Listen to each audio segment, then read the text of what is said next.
Universal presents Gangbusters. Calling the police, calling the G-men, calling all Americans to war on the underworld. Gangbusters, with the cooperation of law enforcement officers of the United States, presents a picture of the endless war of the police on the underworld, illustrating the clever operation of law enforcement officers in the work of protecting our citizens. The all-American crusade against crime.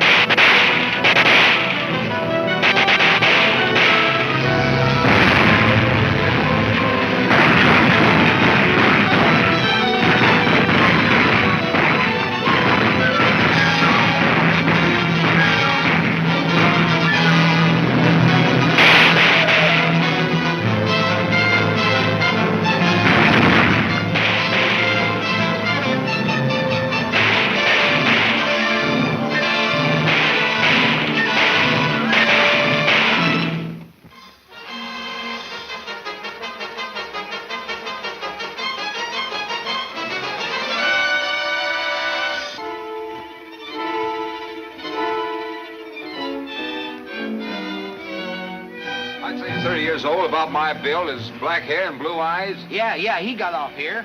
I noticed him because he was kind of nervous-like. Where'd he go? Down the track. Hopped the northbound freight just as he pulled away from the water tank. How long ago was that?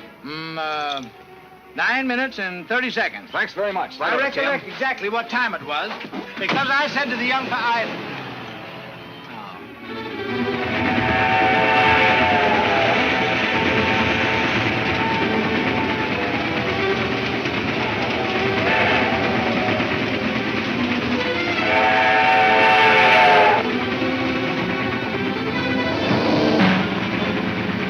There it is.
Haskins. Resisting arrest doesn't make you look very innocent. You can't arrest me, Bannister. They threw you off the force. You're not a cop. That's right, but Tim is. Here he comes now. Nice work, Bill. Come on, Haskins. Your troubles are just beginning.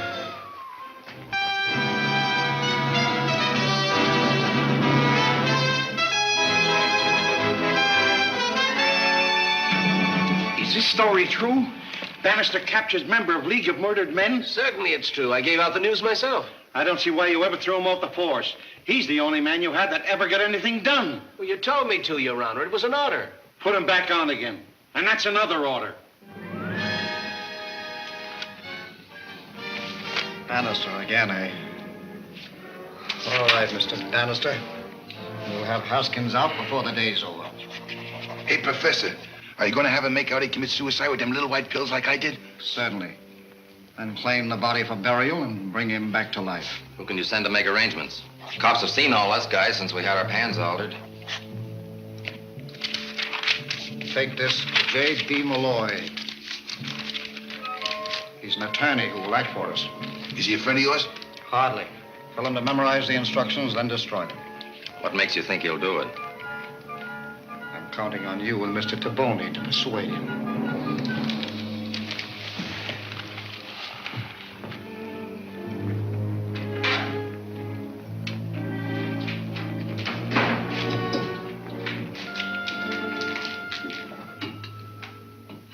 Mayor Hanson asked me to arrange this interview, Haskins.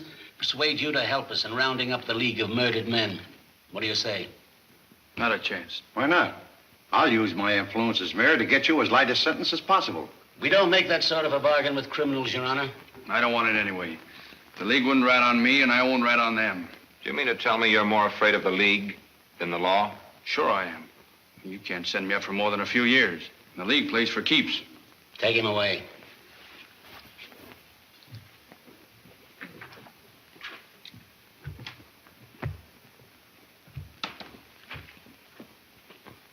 They just found this in Grubby's clothes, sewed in a coat lapel. Make anything of it, Bill? No. Know what's in it? No, they just found it. How about me taking it to the lab for analysis? Go ahead. Mind if they strip Haskins to the skin to see if he's got a duplicate? What makes you think he has one of them? He's psychic, Your Honor.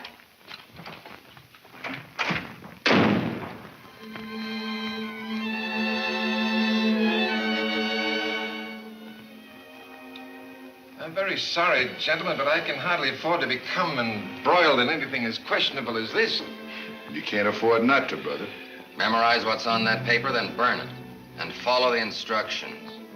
I don't like to refuse, gentlemen. but- You ain't gonna. We're not asking you, we're telling you.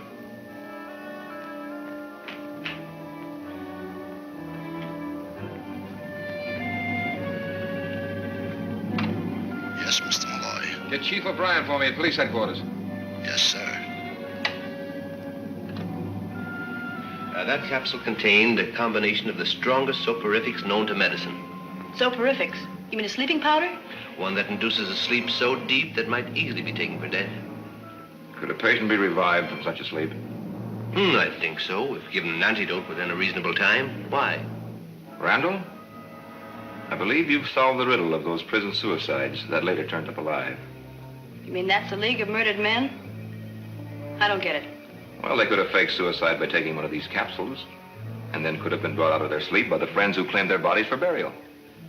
Bill, I think you've hit it. We searched Haskins and found this in the flap of one of his pockets. Similar to the one we found on Grub. Fill it with something harmless and put it back at his coat where you found it. What for? Because we don't want him to know we found it, and we don't want any more suicides. Attorney Malloy just phoned and said 2 men tried to hire him to visit Haskins and tell him to commit suicide at 5 o'clock. Then be on hand to claim the body. So his friends could bring him back to life as they did Taboni. I suppose so. I was pretty sure they'd try that. More mind reading, I suppose. Sure. Phone Malloy, will you, Chief? And tell him to pretend to do what they ask. What, and let them take Haskins away in a dead wagon? Sure, and then train him right to their headquarters. I get it. Is everybody crazy? Maybe I am, but I think I know who Professor Mortis is. Who? I'll tell you after I search the records on Clayton Maxton. Who's Clayton Maxton? Sounds like an automobile horn, but that can't be right. Will somebody please tell me what this is all about? Get me J.B. Malloy and fast.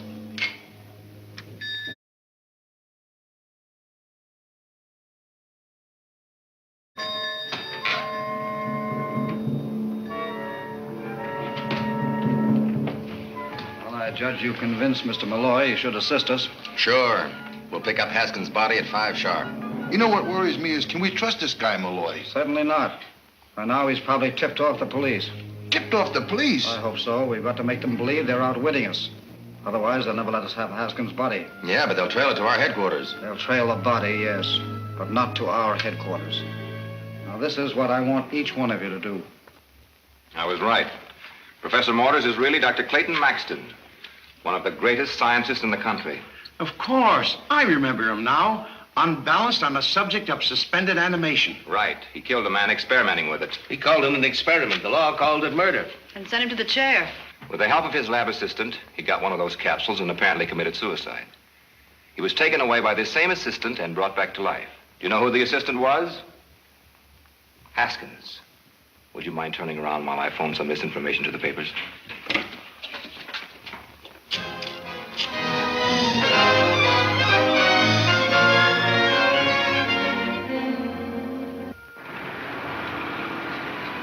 I wish this thing was over. I've got a mighty creepy feeling inside. Oh, forget it. Nothing can go wrong. Says you, knowing you don't believe it. We won't arouse suspicion following in a taxi. There'll be a squad car trailing with us 1 block over.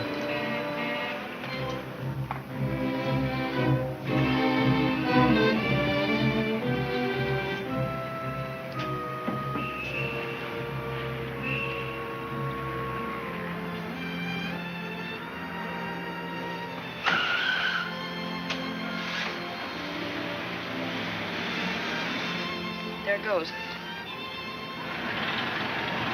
All right, driver, follow that car.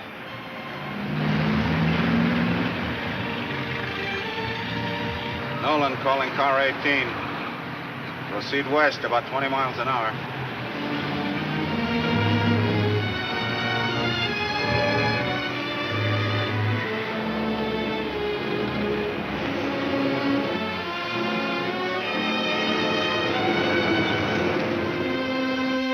I'd get an awful guilty feeling about letting Bannister tackle this harebrained scheme. You ought to have, after getting me to fire him off the force. Well, I told you to reinstate him afterward, didn't I? But he wouldn't come back. Neither would I in his place.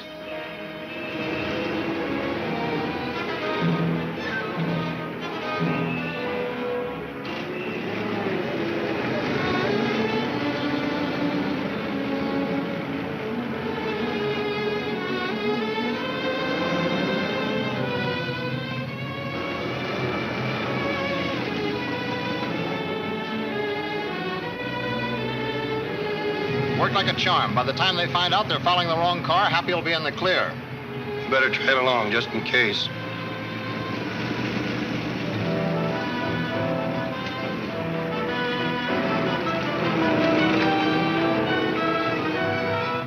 What's that for? Just an added precaution. Bill's got a portable set with him. I still don't get it. In case we lose the wagon, we pick up his beam and follow him that way. You know, like an airplane coming in the fog. Oh.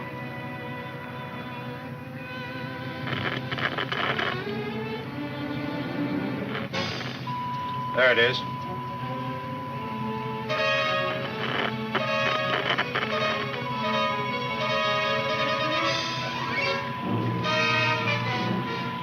That's funny. Beam doesn't seem to come from the car ahead.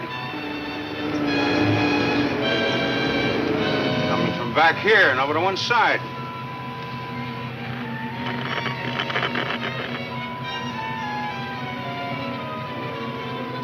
This thing is all wrong. The beam isn't coming from the car ahead. Maybe Bill isn't in it. It's gotta be. We haven't lost sight of him for a minute. The radios don't lie either. Yeah. Nolan, calling car 18. Pull up and hold everything till you hear from me again. Hey, driver, get that car and run it over the curb. Let's beat it. We're wasting our time. Wait a minute, something's gone wrong.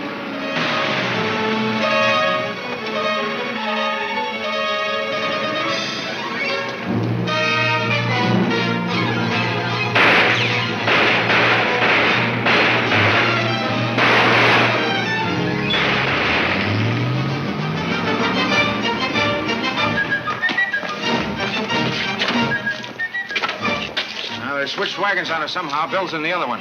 Come on. Turn around and head back. Nolan, calling car 18. Something's gone haywire. Double back. I'll keep you advised and step on it.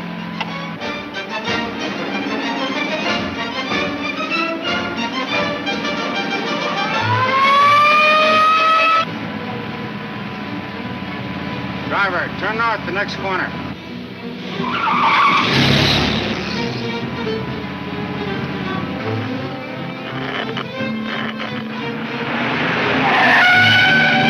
Nolan calling car 18. Turn north on Grand and continue till further advised.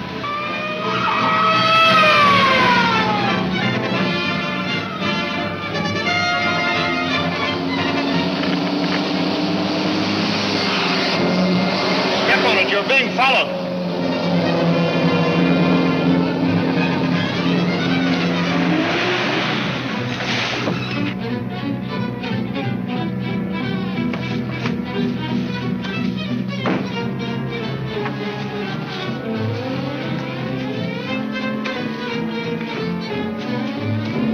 I can handle it. Take this wagon up the road and ditch it.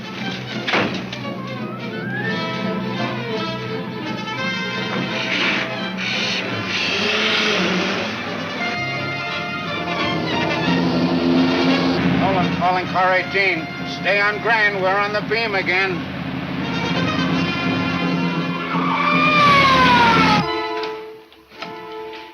Right here, please.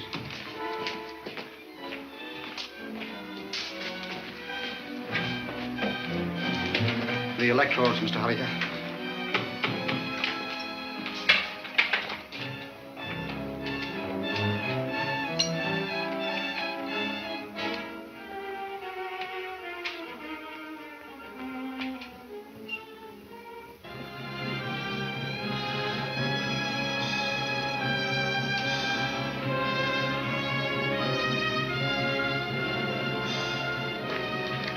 Bannister. Well, Professor, I've been looking forward to this meeting for a long time. Hold everything, Copper.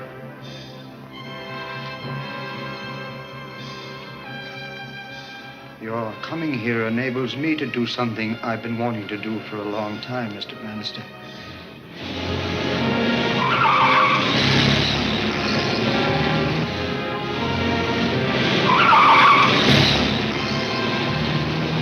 I'm going to put you to sleep.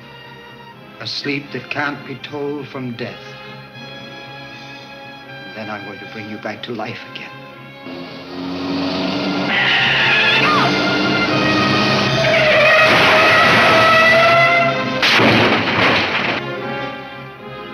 Come on, Copper, lie down. You asked for it.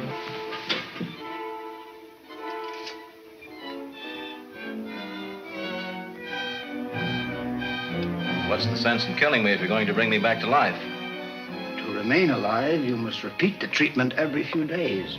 And to get the treatment, you must obey my orders, like all other members of my League of Murdered Men.